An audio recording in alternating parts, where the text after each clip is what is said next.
Hello बच्चों, let's read this question. The question says that the intake in figure 14.58 has cross-sectional area of 0.740 meter square and water flow at 0.400 meter per second.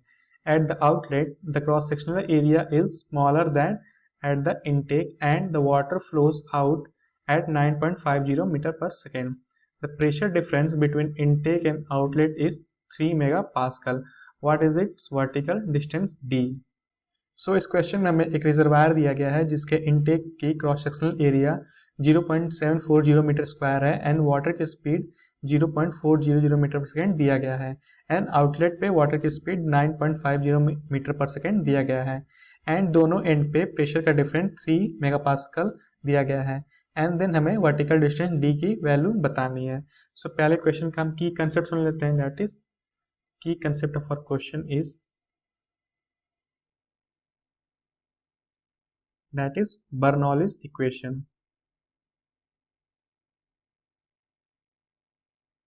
हमारा क्या होता है? that is P plus rho g h plus half rho v square is equal to constant, where P is pressure and rho is density of fluid, g is acceleration due to gravity and h is height and v is speed of water at cross sectional area. So question में हमें intake की height कितनी दी गई है? That is d and outlet की height कितनी है हमारी? दैट इज 0 बिकॉज हम इसी सरफेस को रेफरेंस कंसीडर कर रहे हैं. देयरफॉर आउटलेट की हाइट 0 हो जाएगी एंड इनटेक की हाइट हमारी कितनी है? That is d. सो यहाँ से हमारा क्या आ जाएगा? That is initial pressure, that is इसको हम P1 ले लेते हैं. P1 plus rho g h, हमारा इनिशियल हाइट क्या है? That is D plus half rho v square and V की वैल्यू क्या है हमारी? दैट इज लेट हम इनटेक पे वेलोसिटी को V1 ले लेते हैं. सो ये हमारा V1 is equal to pressure 2 that is pressure at outlet plus rho ji and H के लो यहाँ पे 0 है, देयरफॉर ये हमारा 0 हो जाएगा plus half rho v two. यहाँ पे आउटलेट की वेलोसिटी हम v2 कंसीडर कर लेते हैं. सो हमारा v2 का स्क्वायर एंड v1 की वैल्यू हमें कितनी दी गई है? v1 की वैल्यू हमारी है that is 0.400 metre per second and v2 value कितनी दी गई है? दैट इज आउटलेट वेलोसिटी कितनी है? 9.50 metre per second and initial height हमारी दैट इज d है h1. देयरफॉर यहाँ से हमारी d की वैल्यू कितनी आ जाएगी? d इज इक्वल टू ये हमारा माइनस हो जाएगा P2 minus P1 upon rho g plus half हमारा कॉमन हो जाएगा इंटू V2 का स्क्वायर माइनस V1 का स्क्वायर अपॉन g.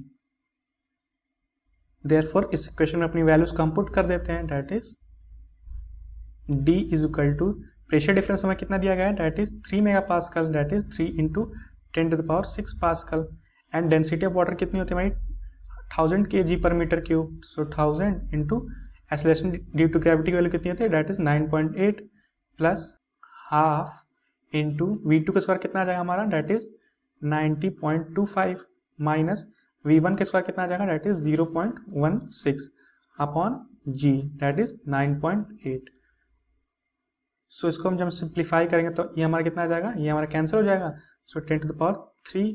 सो यहाँ से d की वैल्यू कितनी आएगी? That is 3000 upon 9.8 plus half into ये कितना आ जाएगा हमारा? That is 90.09 upon 9.8. सो यहाँ से हमारी d की वैल्यू कितनी आ गई फिर? That is 306.12 plus 4.59. सो यहाँ से हमारी फाइनल d की वैल्यू कितनी आ जाएगी? d is equal to 310.7 metre which is approx equal to 311 metre. ये हमारी d की फाइनल वैल्यू है.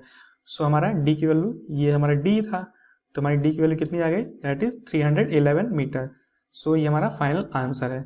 आई होप ये आंसर आपको समझ में आया होगा. All the best.